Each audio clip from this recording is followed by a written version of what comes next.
Kita jamakkan aja dia tu kita masa pukul 5 kan untuk apa ke meja kita tutup office. Boleh ke? Betul Cik Izan Cik Izan Oh boleh. Okey kita sama bagi tunjuk. Okey betul. Saya edarkan dulu. Tak adalah flyer. Okey. Tapi sampling. Jadi kita pulang balik ni. Ambil je.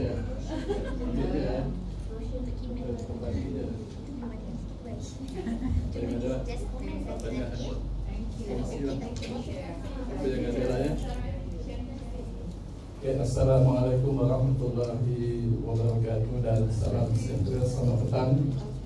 InsyaAllah dalam tempoh 5 minit ini saya cuba menyampaikan. Perkenalkan diri, saya Cikgu Muhammad bin Asbari, nickname Cikgu Muhammad. Masih lagi bertugas di samping saya menjadi trainer sukarela kepada semua konsultan di bahagian Academic Success.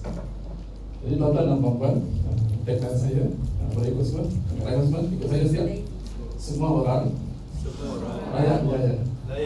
Saya layak jaya.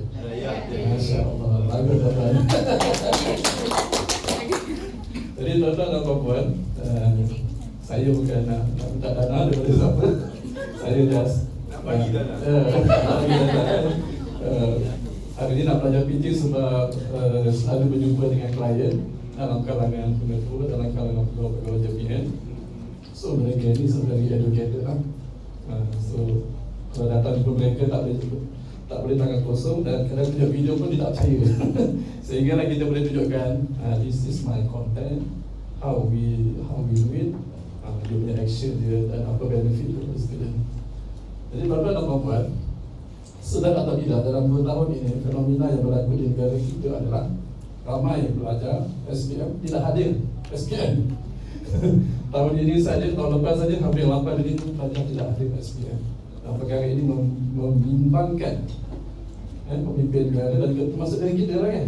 Sebab memang takut anak saudara, anak abang ke, anak kakak ke yang tak nak ambil SPM, ataupun nak ambil SPM tapi lepas tu tak nak sambung belajar lah, nak kerja lah bang, lagi pening kan. Jadi fenomena ini bukan sahaja membimbangkan parents tetapi juga dalam kalangan guru-guru. Jadi bagaimana perasaan tuan-tuan dan puan-puan bila berhadapan dengan fenomena tersebut di rumah ataupun di sekolah. Jadi tuan-tuan dan puan-puan, berdasarkan pengalaman saya sebagai seorang guru, sebagai seorang pensyarah, kita tak cukup sahaja mengajar orang kata kesebarangan IQ. Sebab anak-anak ini perlu diberikan juga, guru-guru juga perlu diberikan ilmu dipanggil kesedaran EQ, emotional quotient, kecerdasan emosi.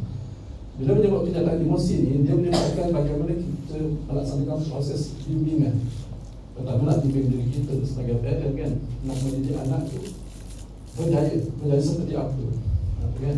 Pada dahulu zaman kita kecil, mak ayah kita kata belajar pandai-pandai masuk universiti confirm kerja. That's it.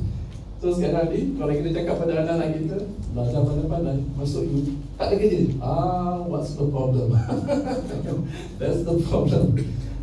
Jadi apa yang saya sarankan, saya cuba pada barisan pengetua pegawai JPN, why not we make a structured module dipanggil life coaching ataupun life planning. So bila sebab life planning ni kan, kalau kita remaja dulu, kita belajar ni entam saja. Orang kata belajar entam saja, kalau kalah bangun, kalau gagal bangun sendiri. Kita tidak ada strategi. So after 30 years kita dah jadi mak ayah, datuk nenek kan. So kenapa dah kan, ilmu tu aku tak lupa, ilmu yang sekarang saya buat ni tak lupa masa zaman sekolah dulu. So saya come out lah dengan modul ini dipanggil Spirit.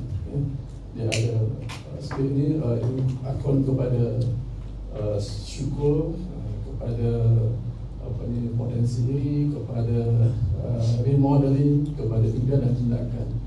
Jadi pada structure ini kita boleh, pertama, guru-guru akan faham di samping dia mengajar, dia akan mendidik anak didik dia proses bagaimana nak berjaya. Kalau anda gagal bukan berarti anda gagal. You just have one bad day. It doesn't mean you have a bad life. anda hanya ada satu hari yang gagal, bukan berarti anda gagal sepanjang projek tu. Ya, mesej saya ada.